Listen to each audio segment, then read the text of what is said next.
Hello and welcome to my YouTube channel.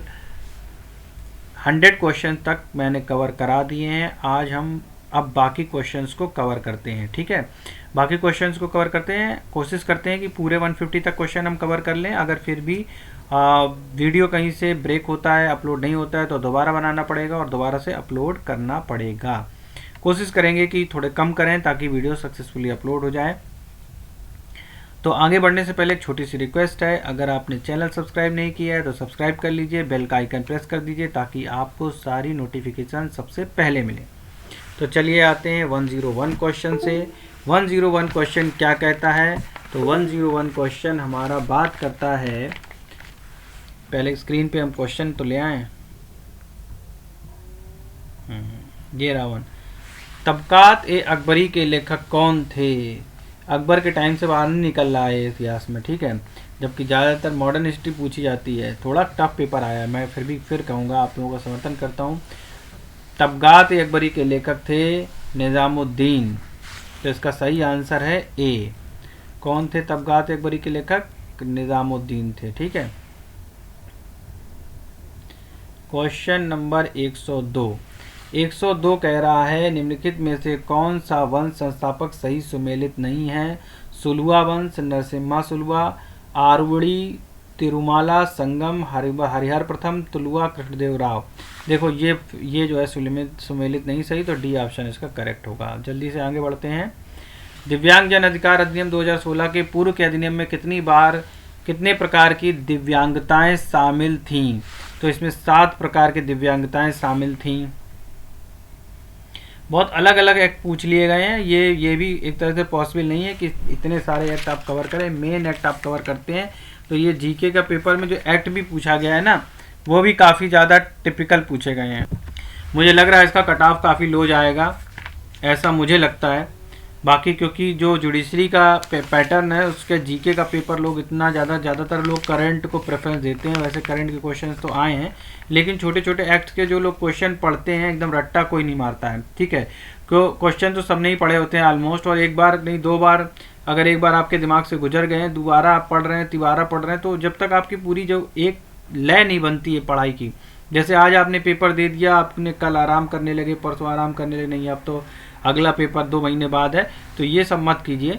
अगर आपको judiciary में सिलेक्ट होना है, जज बनना है, तो उसके लिए जज के बराबर आपको मेहनत करनी पड़ेगी। देखो एक तरीका है कि अब जब प्रैक्टिस में जाते हो ना, तो जो नॉर्मल प्रैक्टिस में जो एडवोकेट्स होते हैं, उनको काफ़ी ज़्यादा घूम फिर के सालों में वो उनको चीज़ें क्लियर होती हैं। ठीक है, जा के इधर उधर, तो कहते हैं ना, जब जो चीज़ रोज़ करोगे, धीरे धीरे रोज़ करोगे, जैसे कि जब आप पहले पुराने ज़माने में कुएं से पानी निकालते थे, तो एक पत्थर होता था, उस पर जब रगड़ बार बार लगती थी तो पत्थर पे निशान पड़ जाता। तो वैसे ही क्या होता है कि जब रिपीटिव रोज़ आप काम वही कर रहे हो, तो आपको कई सारी चीज़ों की, जो वकीलों की बहुत अच्छी नॉलेज हो जाती है। तो ये सारी नॉलेज आपको जो है एक साथ लेनी पड़ती है जज बनने के लिए। ऐसा कोई है नहीं कि आप पहले प्रैक्टिस करो 4-5 साल फिर जज बनाए जाओ।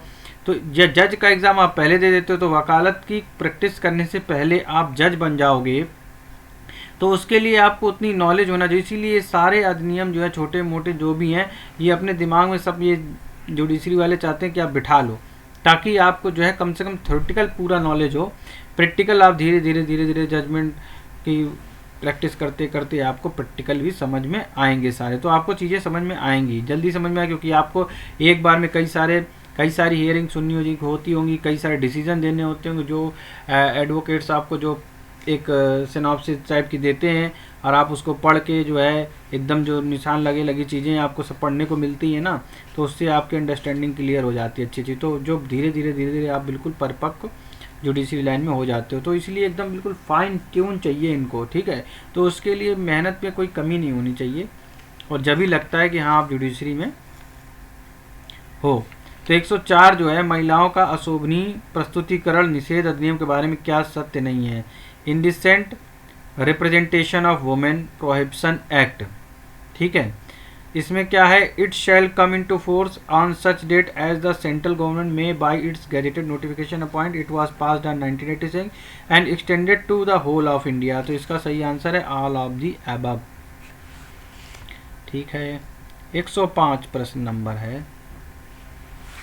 ये कह रहा है कि आत्मनिर्भर भारत आत्मनिर्भर भारत जो है ये आया था नवंबर 2020 में,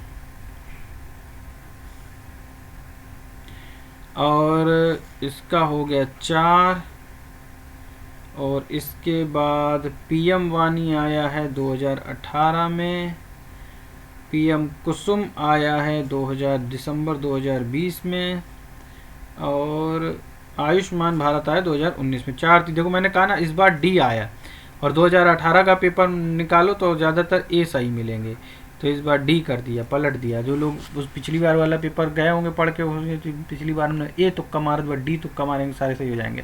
तो देखो जिसने ये थिंकिंग रखी होगी इस बार उल्टा करेंगे, एडवोकेट वाला दिमाग लगाया होगा, तो उसका तो यार देखो तुक्का सही काम कर जाएगा इस बार।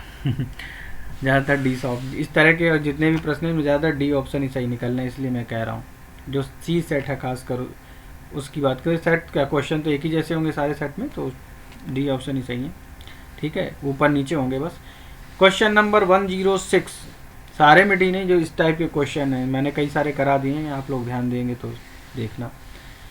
विच of the following French East India Company, which of the following statement correct? French East India Company was founded in 1664 and the French factory in India was establish in the Pondicherry.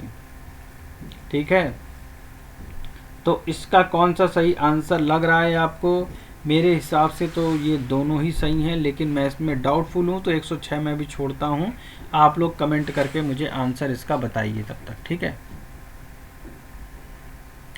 मेरे हिसाब से इसका सी ऑप्शन सही होना चाहिए, लेकिन फिर भी मैं श्योर नहीं हूँ, तो मैं नहीं बता रहा हूँ इसको। ठीक है, जो चीज़ मुझे नहीं पता है वो मैं ज़बरदस्ती नहीं करा रहा हूँ कि मैं करा ही दूँ। ठीक है, जो चीज़ मैंने अपने आप वेरीफाई कर ली है अब तक, क्योंकि समय बहुत कम मिला मुझे, तो उस वजह से जो चीज़ मैंने कर ली है वेरीफाई, वो चीज़ मैं एकदम क्लियर कट इसमें आंसर दे रहा हूँ। तो जितने भी आंसर्स मैं दे रहा हूँ काफ़ी वेरिफिकेशन करने के बाद ही मैं अपनी यूट्यूब चैनल में कोई भी चीज़ पब्लिश करता हूँ। ठीक है, तो निम्नलिखित में से कौन सी झील भारत के 2 राज्यों द्वारा शासित की जाती है? इसमें नो डाउट है पुलकेट झील है, जो भारत के 2 राज्यों द्वारा साझा की जाती है।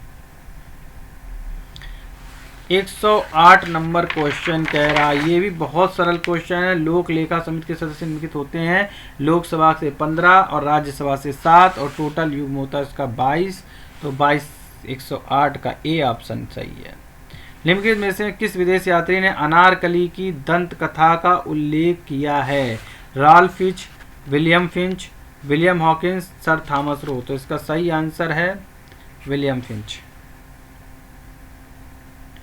परंपरागत रूप से भारत की संसद में शून्यकाल, देखो शून्यकाल कब शुरू होता है? जब आराम से लंच वंच कर लेते हैं, मध्याह्न में शुरू होता है 12 बजे से। ठीक है, शून्यकाल का प्रारंभ 12 बजे से हो जाता है, तो इसका सही आंसर है ए।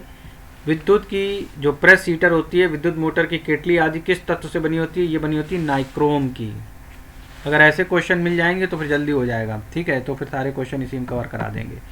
मॉडेम का उपयोग होता है सिर्फ ए डी, सिर्फ डी ए दोनों में होता है। देखो डी ए और ए डी में, फटाक से सी ऑप्शन करेक्ट है इसका। थर्ड क्वेश्चन है, निम्नलिखित में से कौन सा शाहजहां के शासनकाल में विद्रोह का नेता सही सुमेलित नहीं है? तो इसमें जो सही सुमेलित नहीं है वो है जगत सिंह कांगड़ा का विद्रोह, तिब्बत विद्रोह अब्दाल, बुंदेलखंड में चंपत राय, मालवा का भील का विद्रोह लक्ष्मण सिंह। ये सही सुमेलित नहीं है, तो इसका सही आंसर होगा ए।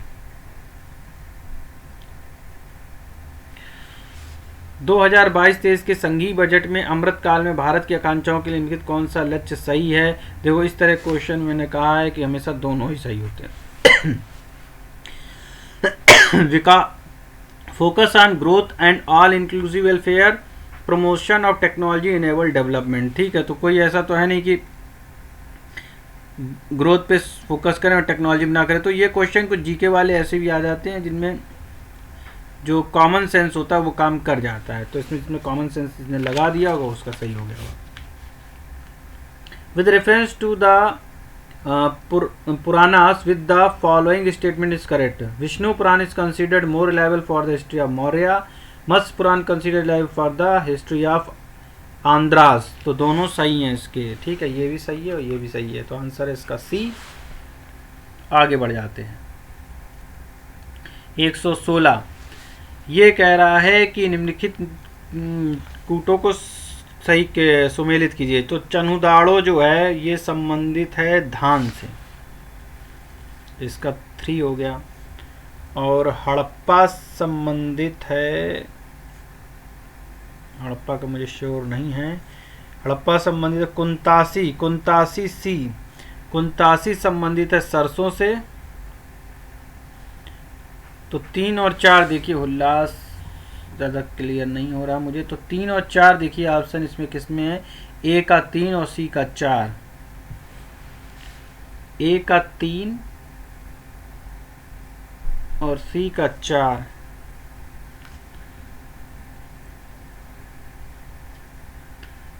इसमें मैं श्योर नहीं हूँ, तो इसको भी हम छोड़ देते हैं। तो 116 प्रश्न मैंने अभी शायद क्लियर नहीं किया है, तो 116 पर सब छोड़ दीजिए, हम इसको बाद में डिस्कस करेंगे।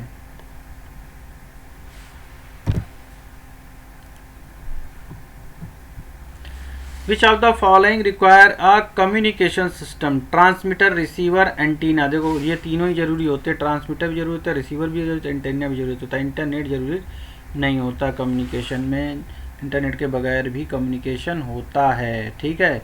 तो ये आंसर जो है इसका जो है गलत जो है, द करेक्ट आंसर इज 1। क्या कह रहा था ये, संचार में क्या आवश्यक नहीं है, तो इंटरनेट आवश्यक नहीं है, तो current answer is B, B इसका करेक्ट आंसर है, ठीक है। 118 कौन सी ठोस अवस्था युक्ति नहीं है, लीड, एलईडी, सीआरटी और टनल डायोड और एफईटी। तो एलईडी जो है इसका आंसर होगा एलईडी, सही आंसर होगा A. 119 for the medical termination of pregnancy of adult women whose consent is mandatory, किस, तो केवल महिला की कंसेंट ही मैंडेटरी होती है, only women consent is concerned. ऐसा नहीं कि महिला एग्री नहीं है और परिवार वालों ने कंसेंट दे दी तो टर्मिनेट कर दी जाएगी, नहीं, महिला को एग्री है तभी ये टर्मिनेट हो सकती है, अदरवाइज नहीं, ठीक है। 120 consider the following events and arrange them in a chronological order. Indecent representation of Women Prohibition Act, Right of Person and Disabilities Act, the Protection of Children from Sexual Offence Act and the Medical Termination of Pregnancy Act। तो सबसे पहले और बाद में क्रम के अनुसार लगा देंगे इसको, तो इसका आंसर डी सही निकलेगा, डी आंसर करेक्ट है। 121 which among the following is the author of the book Tom and sand, कौन थे, गीतांजलि श्री, इनकी ऑथर है गीतांजलि श्री। ये इंपॉर्टेंट क्वेश्चन 2022 का है, मैंने कहा रिसेंट आती है, और रिसेंट जीके अगर जिसने सब पढ़ ली होगी तो उसको ज़्यादा पेपर ये दाएं बाएं क्वेश्चन वो छोड़ देगा और आराम से निकल जाएगा। 122 पृथ्वी की सतह से ऊपर भूस्तरीय उपग्रह की भूमध्य रेखा परिधि में ऊंचाई लगभग होती है 24,000, 32,000, 36,000 और 38,000। बताइए इसका आंसर 36,000 किलोमीटर लगा दीजिए, जिसने 36,000 लगाया होगा उसका सही हो गया होगा। अब हम पढ़ रहे हैं नेक्स्ट क्वेश्चन, ये है 123। 123 क्वेश्चन का आंसर सही आप लोग मुझे बताएंगे कमेंट करके। कॉमरेड, कॉमरेड का आंसर होगा 2।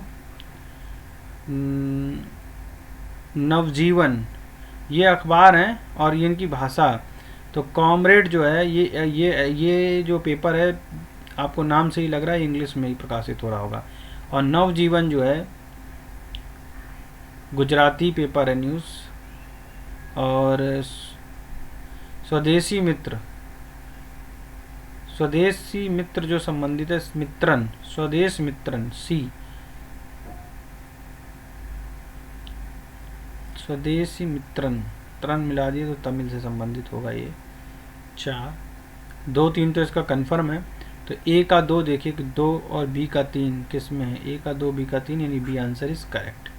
तो जिसका बी आंसर होगा वो करेक्ट होगा, ठीक है।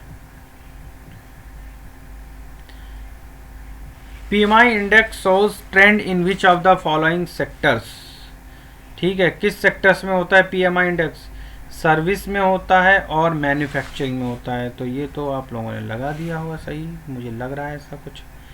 फिर है रिपब्लिक पार्टी ऑफ इंडिया के संस्थापक कौन थे? रिपब्लिक पार्टी ऑफ इंडिया के संस्थापक थे डॉक्टर भीमराव अंबेडकर। तो 125 क्वेश्चन हो गए हैं कंप्लीट। वीडियो यहीं समाप्त करते हैं। 126 से लेकर 150 नेक्स्ट वीडियो पर कवर करके आ जाते हैं जुडिशरी के पेपर पर। तो सबसे पहले चैनल को सब्सक्राइब कर लीजिए, लाइक नहीं किया और लाइक कर दीजिए, कमेंट ज़रूर कीजिए और सब्सक्राइब तो करना ज़रूरी है, ठीक है। तो अगर आपने अभी तक हमारे चैनल को सब्सक्राइब नहीं किया है तो प्लीज़ बेल का आइकन प्रेस कर दीजिए ताकि सारी नोटिफिकेशन आप तक पहुंचे सबसे पहले। आरजेएस का एग्ज़ाम देना चाहते हैं तो जल्दी से जल्दी कमेंट बॉक्स पे अपने अपने नाम दे दीजिए ताकि सबके नामों को मैं फाइनल कर दूं। और इसके बाद अगर आपको मेरा चैनल अच्छा लग रहा हो बहुत ज़्यादा और आप इंटरेस्टेड हैं तो आरजेएस का एक बैच ज्वाइन कर लीजिए, नहीं तो मैंडेटरी है, आप सब्सक्राइब जरूर कीजिए हमारे चैनल को। Thank you for watching us.